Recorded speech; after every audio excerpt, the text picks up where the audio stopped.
So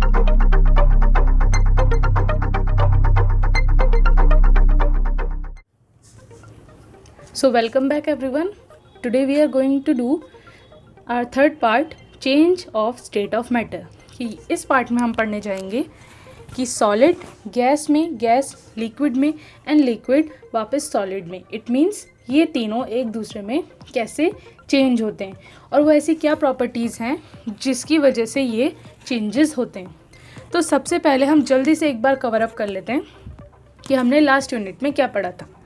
last unit में हमने कुछ प्रॉपर्टीज़ पढ़ी थी जिसमें कि हमने सॉलिड की प्रॉपर्टीज़ पढ़ी थी, लिक्विड एंड गैस की. उनमें से कुछ प्रॉपर्टीज़ हैं कि सॉलिड में बहुत ही कम इंटरमॉलिक्यूलर स्पेस होता है. सॉलिड बहुत रिजिड होता है एंड नॉन फ्लूइड होता है. ये डेंस होता है, इसकी डेंसिटी हाई होती है और इसके जो मॉलिक्यूल्स हैं उनके बीच में, इसके पार्टिकल्स के बीच में हाई फोर्स ऑफ अट्रैक्शन होती है. फिर हमने लिक्विड के बारे में पढ़ा था. लिक्विड की काइनेटिक एनर्जी मॉडरेट होती है, मतलब इसकी काइनेटिक एनर्जी सबसे कम होती है सॉलिड्स की. फिर उसकी काइनेटिक एनर्जी लिक्विड की एक लेवल बढ़ जाती है. सो मॉडरेट काइनेटिक एनर्जी, ये फ्लूइड होता है, ये इसमें फ्लूइडिटी की प्रॉपर्टी होती है.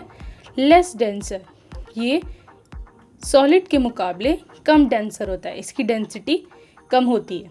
मॉडरेट फोर्स ऑफ अट्रैक्शन, इसके मॉलिक्यूल्स के बीच में, इसके पार्टिकल्स के बीच में मॉडरेट फोर्स ऑफ अट्रैक्शन होता है और इसके पार्टिकल्स के बीच में मॉडरेट इंटरमॉलिक्यूलर स्पेस होता है. Same with gas, it is very large intermolecular space. Gas में बहुत ही ज़्यादा इंटरमॉलिक्यूलर स्पेस होता है, मतलब दो मॉलिक्यूल्स के बीच का जो स्पेस होता है उसे हम क्या कहते हैं, intermolecular space.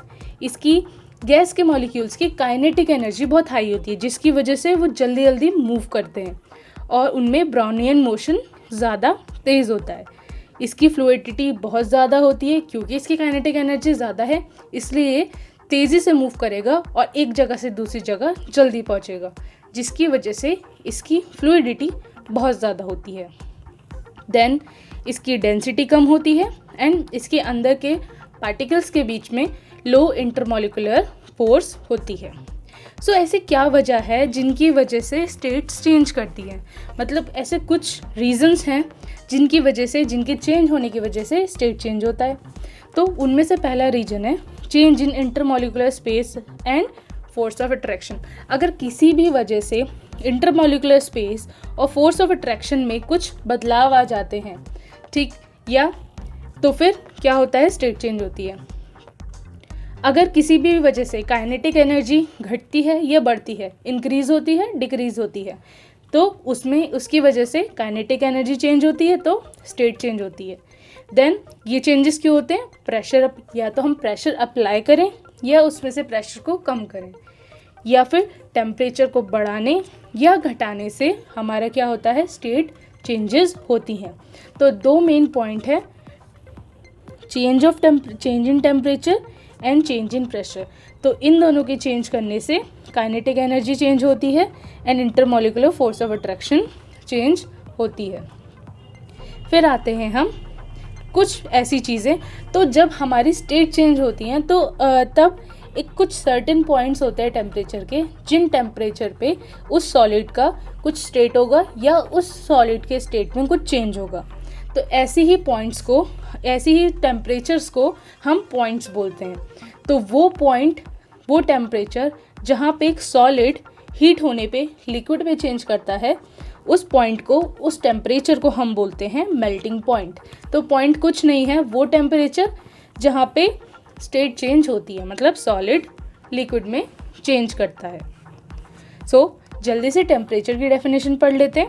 The temperature at which solid changes into liquid on heating at atmospheric pressure is called melting or fusion point of solid.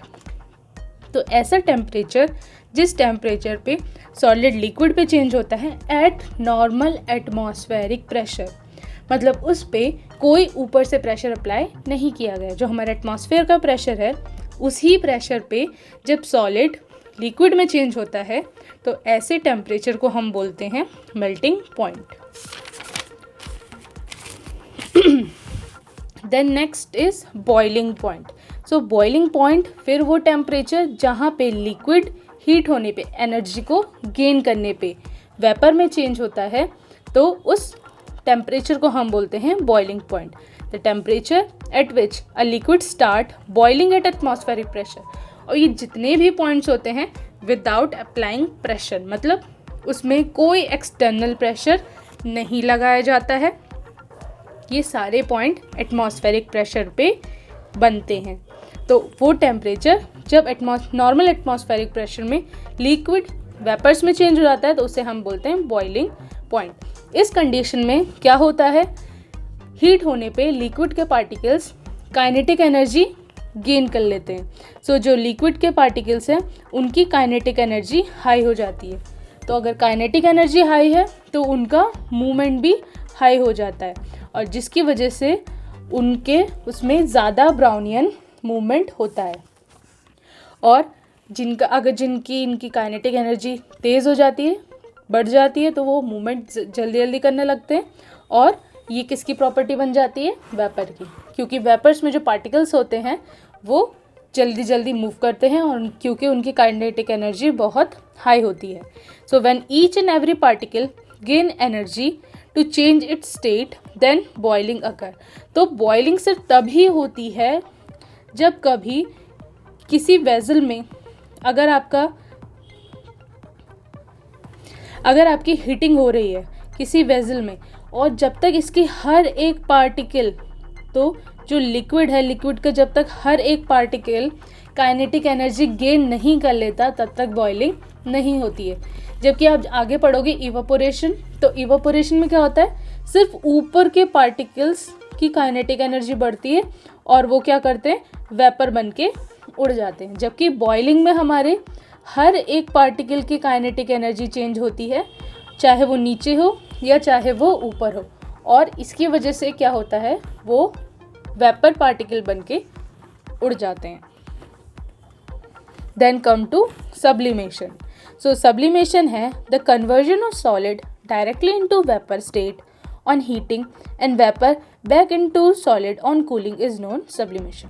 It means solid का लिक्विड में चेंज ना होके सीधे वेपर में चेंज हो जाने को हम क्या बोलते हैं, सब्लिमेशन। सो सब्लिमेशन में क्या होता है, क्यों ये लिक्विड में चेंज नहीं करता, क्योंकि कुछ पार्टिकल्स ऐसे होते हैं, कुछ मैटर ऐसे होते हैं, जैसे कैम्फर है या ड्राई सॉलिड कार्बन डाइऑक्साइड है, जिसे हम ड्राई आइस भी बोलते हैं। तो कुछ पार्टिकल्स ऐसे होते हैं, कुछ हमारे जितने सब्सटेंस ऐसे होते हैं कि इनके पार्टिकल्स को कम एनर्जी में ही, इनके पार्टिकल्स कम एनर्जी एब्जॉर्ब करके ही सीधा वेपर स्टेट में चेंज हो जाते हैं। तो इनके पार्टिकल्स को कम एनर्जी चाहिए होती है और ये वेपर स्टेट में चेंज हो जाते हैं, इसीलिए इनको लिक्विड में चेंज ना होके ये डायरेक्टली वेपर में चेंज हो जाते हैं।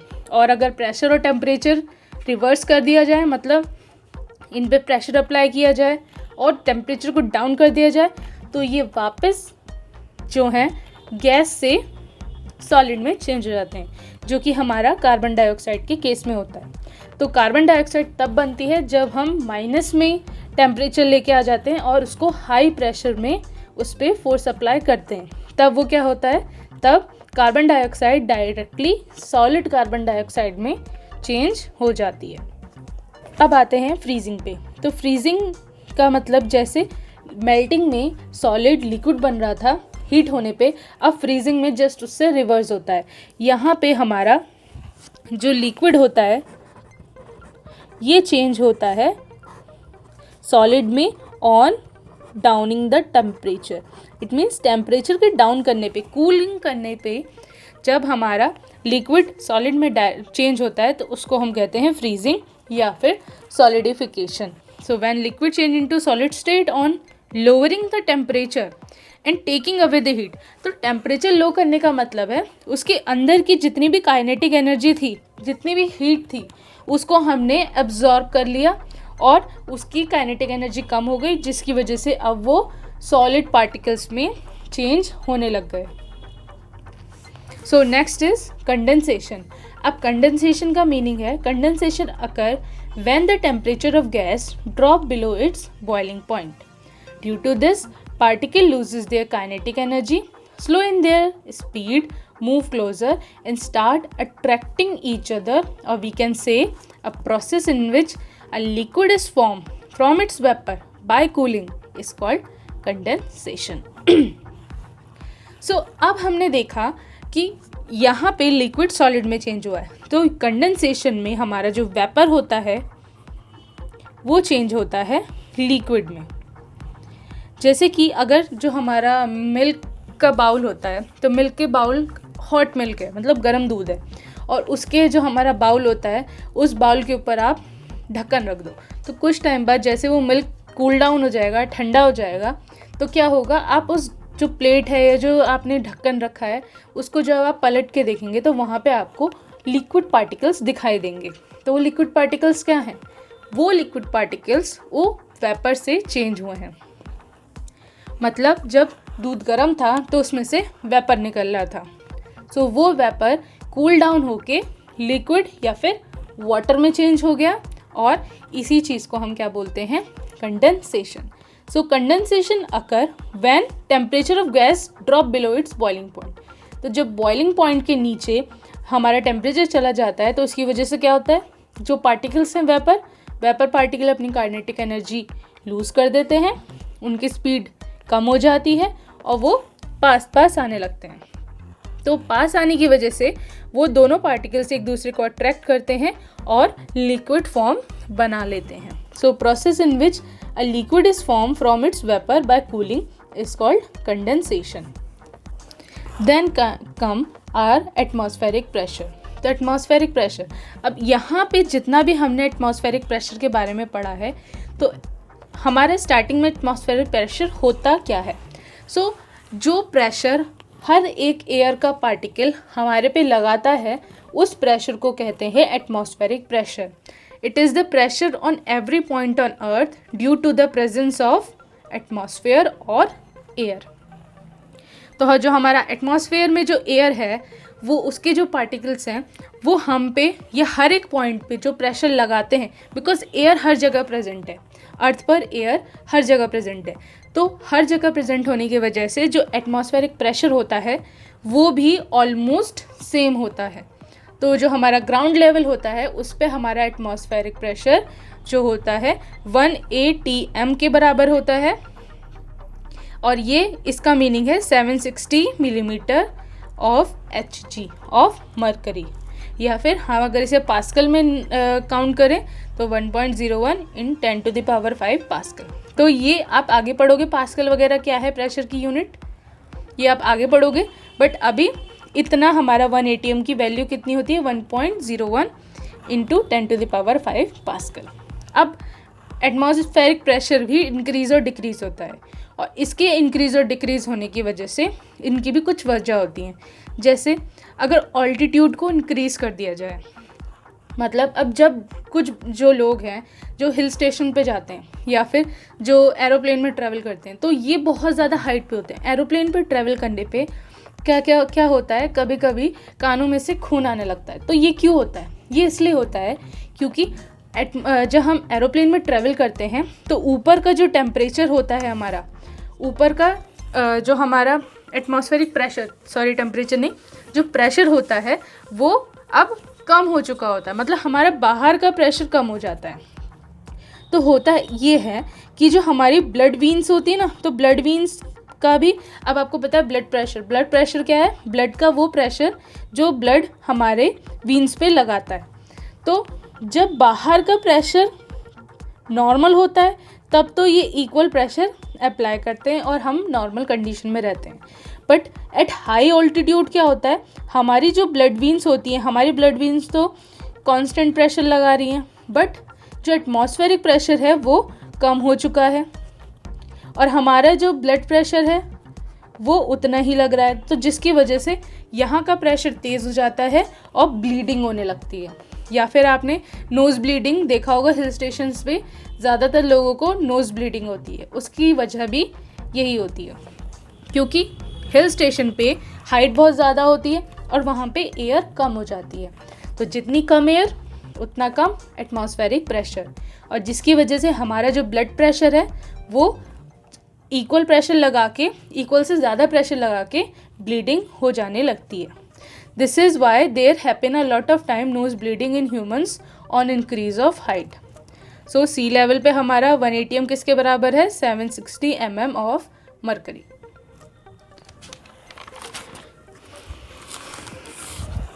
सो इसी के साथ हमारा नेक्स्ट टॉपिक आता है how state changes take place. तो अब स्टेट चेंज कैसे होते हैं? तो अभी हमने पढ़ा कि स्टेट चेंज जब होती है तो कुछ पॉइंट्स होते हैं, कुछ टेम्परेचर पॉइंट होते हैं, और हमने डिफरेंट टेम्परेचर पॉइंट्स के बारे में पढ़ा। कैसे सॉलिड लिक्विड में, लिक्विड सॉलिड में चेंज होता है, गैस वेपर में, वो जो वेपर हमारा लिक्विड में या फिर वेपर सीधा सॉलिड में चेंज होती है। बट इसका प्रोसेस क्या है, ये होती कैसे है? सो इसकी सबसे बड़ी वजह होती है लेटेंट हीट। अब लेटेंट का मतलब होता है हिडन। इट मीन्स ये वो हीट होती है जो कि हमें सामने सामने क्लियर दिखती नहीं है, चेंज होते हुए नहीं दिखती। इस हीट की वजह से हमें कोई चेंज होते हुए नहीं दिखता। So let's see, it is the heat that is gain और loss when a substance changes from one physical state to another physical state without any change in temperature. तो अगर हम देखें यहाँ पे, अगर आप यहाँ एक बीकर में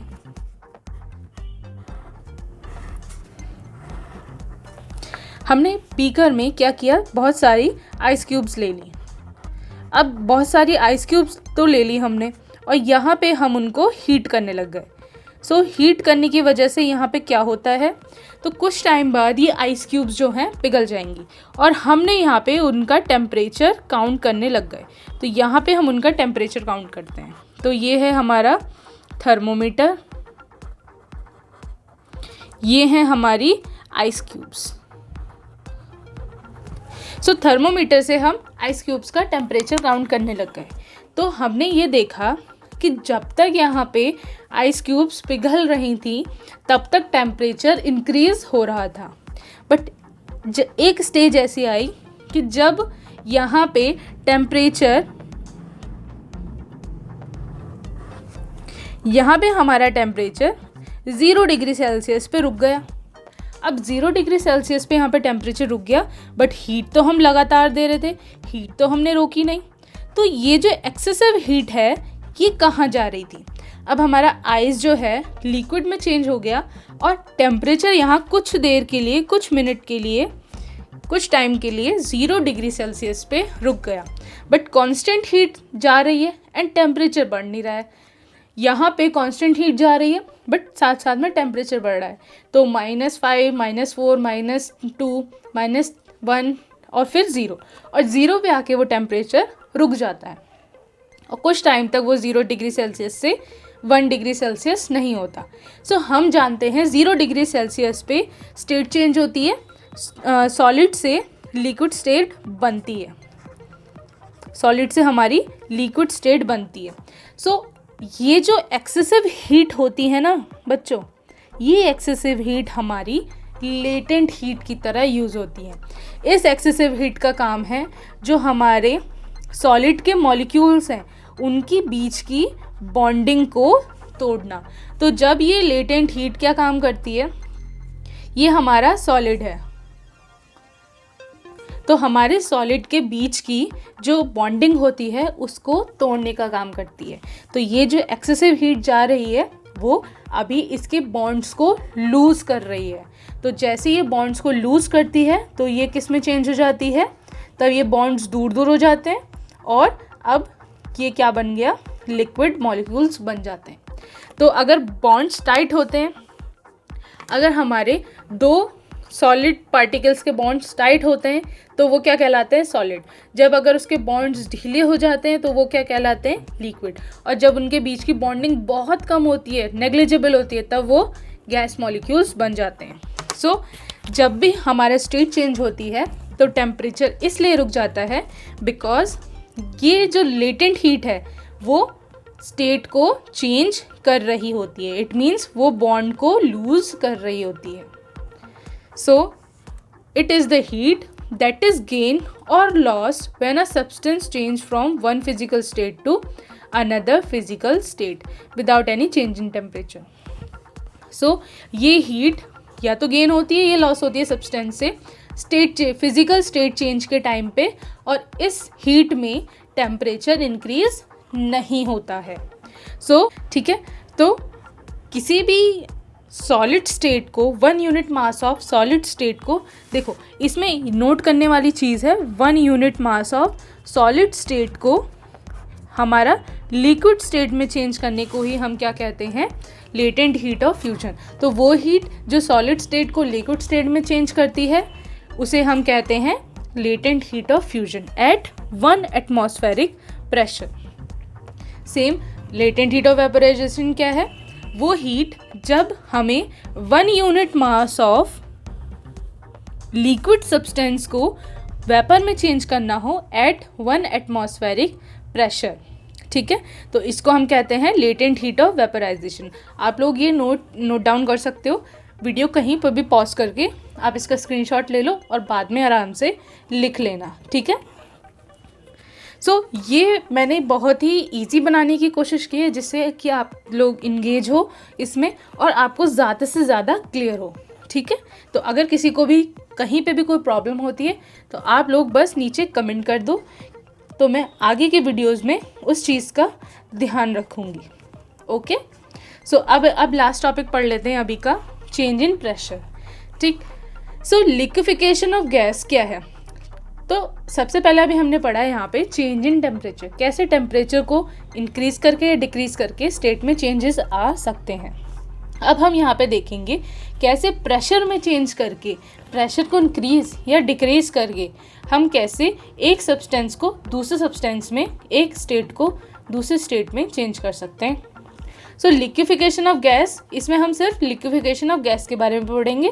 तो लिक्विफिकेशन ऑफ गैस का मतलब है जब हम इंक्रीज़ कर देते हैं प्रेशर को, ठीक है, तो जितने भी हमारे लिक्विड मॉलिक्यूल्स, जो जितने भी हमारे गैस पार्टिकल्स हैं, ठीक, तो हाई प्रेशर अप्लाई होने पे वो गैस पार्टिकल्स पास आते हैं, दे कम क्लोज़र, और इसकी वजह से, जब उनके पास आने की वजह से उनके बीच की बॉन्डिंग स्ट्रॉन्ग हो जाती है और वो लिक्विड में चेंज हो जाते हैं। सो जितने भी हमारे एलपीजी सिलेंडर्स होते हैं, गैस सिलेंडर्स होते हैं, उन सब में यही चीज़ होती है कि हमारी जितनी भी गैस है, गैस को लिक्विफिकेशन किया जाता है और एक जगह से दूसरी जगह सप्लाई किया जाता है।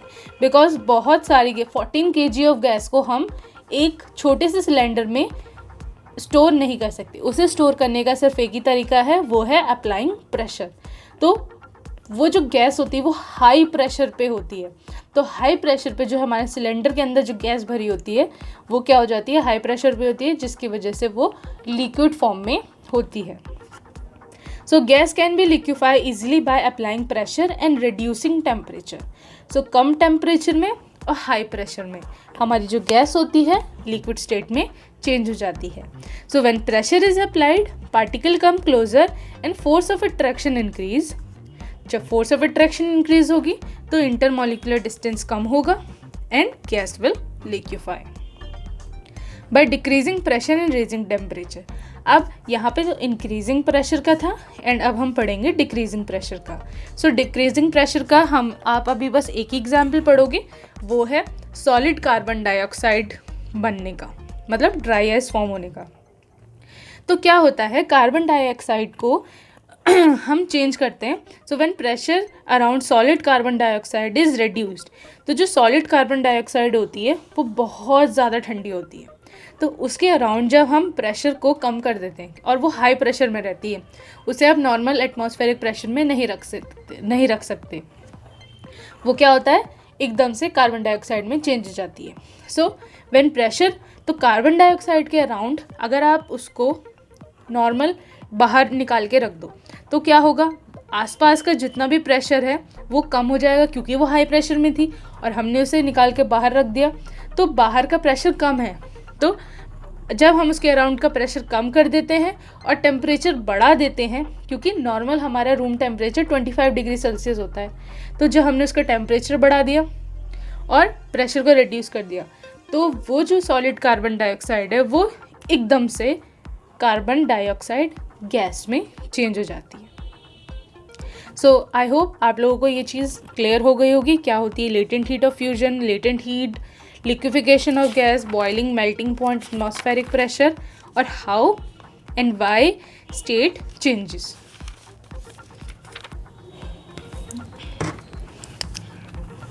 सो now let's start with evaporation. अब देखो, आपने गर्मियों के दिनों में देखा होगा कि अगर हम गीले कपड़ों को कुछ टाइम के लिए बाहर रख दें, चाहे आप धूप में मत रखो, ठीक है, बट कुछ टाइम के लिए आप उसे बाहर रख दोगे तो कुछ टाइम बाद वो क्या होता है, वो गीला कपड़ा अपने आप सूख जाता है.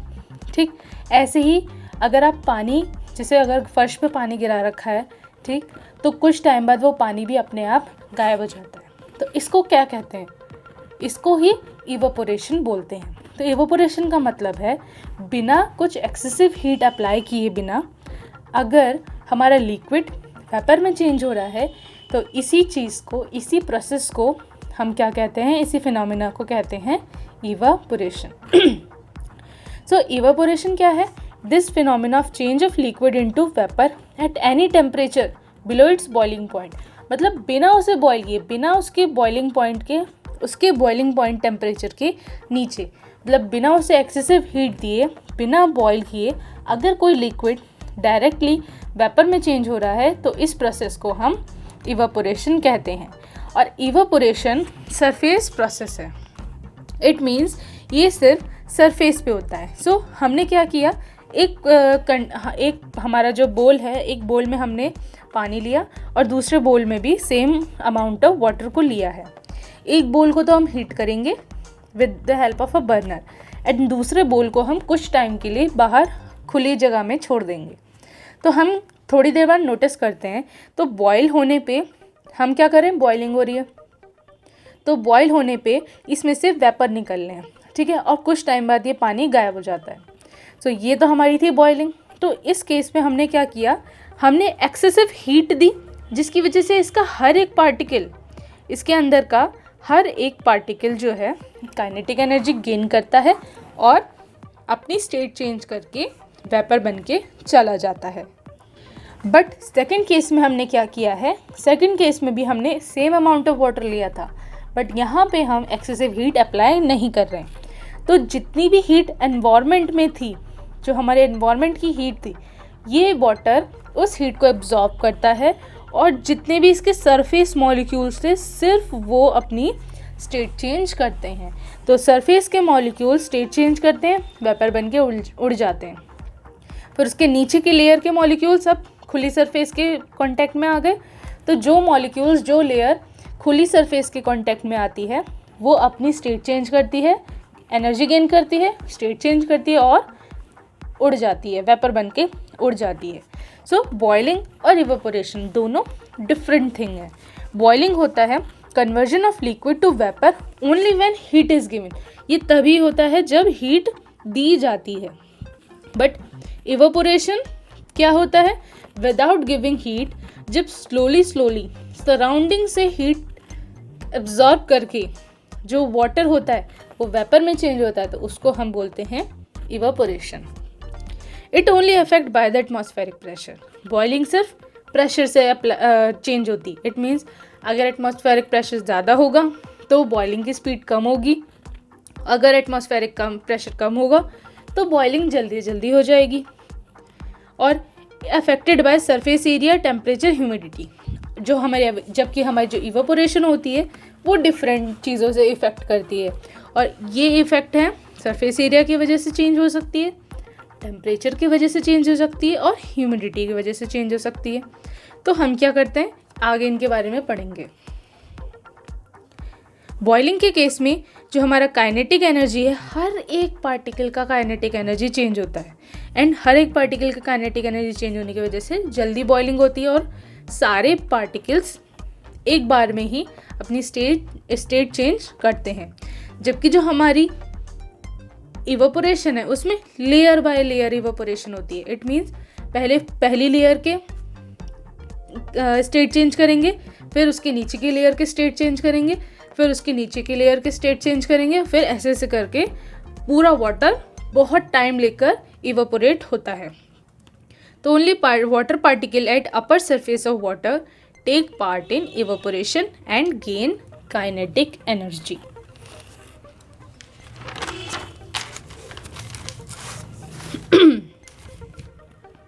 So what are the factors that affect evaporation? तो ऐसे कौन से फैक्टर्स होते हैं जिनकी वजह से हमारा जो इवेपोरेशन होता है वो इंक्रीज या डिक्रीज होता है? तो सबसे पहला फैक्टर है हमारा सरफेस एरिया. इट मीन्स अगर किसी बड़े बर्तन में चीज़ रखी होगी तो वो जल्दी ठंडी होगी in comparison to a small ball. तो अगर आपकी चाय है, चाय आपने एक छोटी सी कप में रखी है और उसी चाय को अगर आप प्लेट में रख दो तो वो बहुत जल्दी क्या होगी, आपकी ठंडी होगी, क्योंकि सरफेस एरिया के बढ़ाने से उसको ज़्यादा एटमॉस्फेयर के कांटेक्ट में आया वाटर और ज़्यादा नंबर ऑफ जो हमारे वाटर मॉलिक्यूल्स हैं वो अपनी स्टेट चेंज कर पाए. इसीलिए जो वेट क्लोथ्स होते हैं उनको पूरा फैलाकर सुखाया जाता है. They are spread out. तो उन्हें स्प्रेड किया जाता है, पहले फैलाया जाता है, जिसकी वजह से वो क्या हो, जल्दी जल्दी सूख पाएँ. देन एक इंक्रीज इन टेम्परेचर. तो गर्मियों के दिनों में इवेपोरेशन ज़्यादा तेज़ होता है क्योंकि टेम्परेचर बढ़ने से पार्टिकल्स की काइनेटिक एनर्जी बढ़ती है, जिसकी वजह से वो जल्दी से अपनी स्टेट चेंज कर पाते हैं. Water evaporate faster in summers. Decrease in humidity.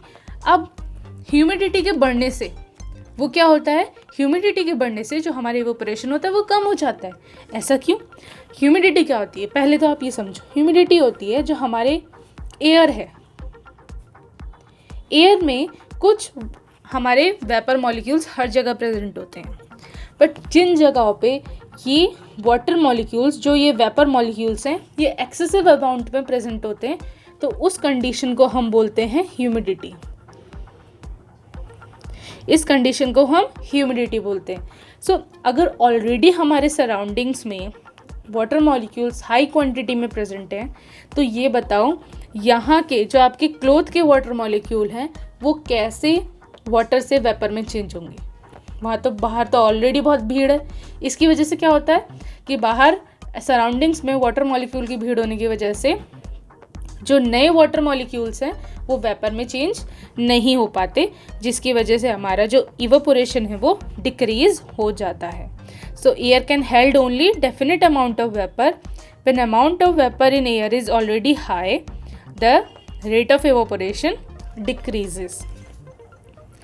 Fourth point, increase in wind speed. अब जिन दिनों बहुत तेज़ हवा चल रही होती है तो उन दिनों क्या होता है, कपड़े जल्दी सूख जाते हैं. इनका मतलब ये है कि हमने क्या किया, अपना क्लॉथ लिया और वो क्लॉथ वेट था, तो उसमें क्या हुआ, इवेपोरेशन हो रहा है. अब ये इवेपोरेशन जैसे ही होता है तो उसके मॉलिक्यूल जस्ट बाहर निकलते हैं और इसकी सराउंडिंग्स में इकट्ठा होने लगते हैं. अब कुछ टाइम बाद ये होगा कि इसकी सराउंडिंग्स में बहुत ज़्यादा वाटर मॉलिक्यूल्स जमा हो जाएंगे, या जो हमारे वेपर मॉलिक्यूल्स हैं वो बहुत ज़्यादा जमा हो जाएंगे, जिसकी वजह से क्या होगा, इवेपोरेशन डिक्रीज़ हो जाएगा. तो ज़रूरत होती है कि इन वाटर मॉलिक्यूल्स को हवा के साथ आगे बढ़ाने की. तो अगर विंड स्पीड तेज़ होती है तो ये वाटर मॉलिक्यूल, जो ये वेपर मॉलिक्यूल हैं, ये यहीं पे नहीं रुकते, ये विंड के साथ आगे निकल जाते हैं, जिससे क्या होता है, हमारे इवेपोरेशन अच्छी रेट से चलती रहती है. Clothes dry faster on windy days. With increase in wind speed, the particles of water vapor move away with wind, decrease the amount of water vapor around it and increase the evaporation. तो जो excessive water molecules, vapor molecules हैं, वो जो हमारे cloth है, cloth की surroundings में से विंड के साथ उड़ जाते हैं और वापस से वो जगह, अराउंड की जगह खाली कर देते हैं, जिसकी वजह से हमारा जो इवेपोरेशन है वो इंक्रीज हो जाता है. यस, तो नेक्स्ट आता है हमारा कि इवेपोरेशन से कूलिंग कैसे होती है. अब देखो ध्यान से बच्चों, हमने क्या किया, एक बड़े से वेसल पे पानी रख दिया और ये पानी क्या है, ठंडा पानी है, इसका टेम्परेचर ऑलरेडी बहुत डाउन है. क्या होगा, ये ठंडा पानी अपनी सराउंडिंग से हीट को एब्जॉर्ब करेगी. तो आपको ये क्या जा रही है, हीट जा रही है, ऑरेंज कलर की क्या है, ये हीट. तो हीट को एब्जॉर्ब करेगा. अब उसने हीट को एब्जॉर्ब किया तो यहाँ से जितनी हीट थी वो तो कहाँ चली गई, यहाँ पे, और पार्टिकल्स ने हीट को गेन किया और वो वेपर बन के उड़ गए। तो सराउंडिंग्स में क्या हुआ, यहाँ तो इवोपोरेशन हो गई, बट सराउंडिंग्स में हमने चेक किया कि क्या हुआ। सराउंडिंग्स में जो हीट थी वो तो यहाँ जा चुकी है, अब यहाँ क्या बची सर, यहाँ हीट कम बची। तो हीट के कम होने का मतलब क्या है, कूलिंग। तो जब हीट ज़्यादा होती है तो ज़्यादा गर्मी होती है, जब हीट कम होती है तो कूलिंग होती है। सो इवोपोरेशन की वजह से सारी हीट इवोपोरेशन में यूज़ हो गई और जो सराउंडिंग्स हैं वो ठंडी हो गई, surrounding become cool. So when in an open vessel the liquid keeps on evaporating, the particles of liquid absorb energy from the surroundings to regain the energy and lost during evaporation. So evaporation जब हो जाती है तो उसकी वजह से ये particles अपनी एनर्जी तो लूज़ कर देते हैं, तो ये वापस से कंटिन्यूसली हर एक स्टेज के लिए, हर एक इवोपोरेशन की, क्योंकि हमें पता है इवोपोरेशन लेयर बाय लेयर होती है, तो हर एक लेयर के लिए जो सराउंडिंग से ये एनर्जी को एब्जॉर्ब करते हैं और एनर्जी को एब्जॉर्ब करने के बाद जो हमारी सराउंडिंग है वो कैसी हो जाती है, ठंडी हो जाती है। और इसकी वजह से क्या है, this absorption of energy from surroundings make surrounding cold. तो हाउ इवोपोरेशन कॉज कूलिंग का आंसर आप इसको पूरा का पूरा उतार सकते हैं, मतलब एक डायग्राम बनाओ और ये पूरा आंसर उतारो, I guarantee full marks. So let's see what are the other things we can see of evaporation. So after absorbing heat from body, the body sweat evaporate and give coolness. तो इसके example हम बहुत ज़्यादा दे सकते हैं। एक तो ये वाला आ जाता है, दूसरा आता है कि गर्मियों में हम क्या पहनते हैं, कॉटन क्लोथ्स क्यों पहनते हैं, वो इसलिए क्योंकि कॉटन क्लोथ एक अच्छा अब्जॉर्बर है, तो वो हमारा जितना भी स्वेट होता है उसे सोख लेता है और उस स्वेट को वो क्या करता है, एटमॉस्फेयर की कांटेक्ट में लाता है। तो जैसे ही वो स्वेट हमारा एयर की कांटेक्ट में आता है, इवोपोरेशन होता है। तो इवोपोरेशन हुआ और हमारी बॉडी से जो हीट थी, तो इवोपोरेशन के लिए हीट भी चाहिए होती है, तो वो हीट हमारी बॉडी से जाती है, जिसकी वजह से जब बॉडी से हीट गई तो हमारी बॉडी हमें ठंडी महसूस होती है। And same happen with ice cold water. तो अगर ठंडा पानी का ग्लास रखा हुआ है तो आप कुछ टाइम के बाद उस पर क्या देखेंगे, वाटर ड्रॉपलेट्स। तो ये वाटर ड्रॉपलेट्स पानी की नहीं होती हैं, इस ग्लास के अंदर के पानी की एक ड्रॉपलेट भी बाहर नहीं है। ये जो ड्रॉपलेट्स हैं ये उसकी ड्रॉपलेट्स हैं जो कि जो हमारा ये बीकर है, ये जो ग्लास है, इसके अराउंड जो गरम गरम वेपर था वो जब कूल डाउन हो गया हीट के जाने की वजह से, तो यहाँ पे क्या हुआ, अच्छा चलो ध्यान से समझते हैं। यहाँ पे हमारा ऑलरेडी वाटर मॉलिक्यूल्स वेपर की फॉर्म में प्रेजेंट थे, ठीक है। तो आइस ने तो इवोपोरेशन करना था, तो इवोपोरेशन करने के लिए उसने क्या किया, हीट एनर्जी ले ली। अब इनकी तो हीट एनर्जी इसके पास चली गई और ये क्या हुआ, यहाँ पे इवोपोरेशन करके तो बाहर निकल गए। तो इनकी हीट एनर्जी का क्या हुआ, तो जब ये अपनी हीट एनर्जी लूज़ कर देते हैं तो हीट के लूज़ करने से ये वेपर से लिक्विड बन जाते हैं और ग्लास की सरफेस पर जमा होने लगते हैं। तो ये जो आप ग्लास की सरफेस पे वाटर मॉलिक्यूल देखते हो, ये अंदर के पानी की नहीं, ये उसके सराउंडिंग के वेपर की होती हैं। Is this clear? So I hope ये वाला चैप्टर आप सबको क्लियर होगा। अगर आपको इसके क्वेश्चन आंसर्स वगैरह किसी में भी प्रॉब्लम है, सो जस्ट कमेंट डाउन, आप मुझे कमेंट करो एंड मैं इसके क्वेश्चन आंसर्स पे भी एक्सप्लेनेशन वीडियो बना दूंगी। Okay, thank you for this.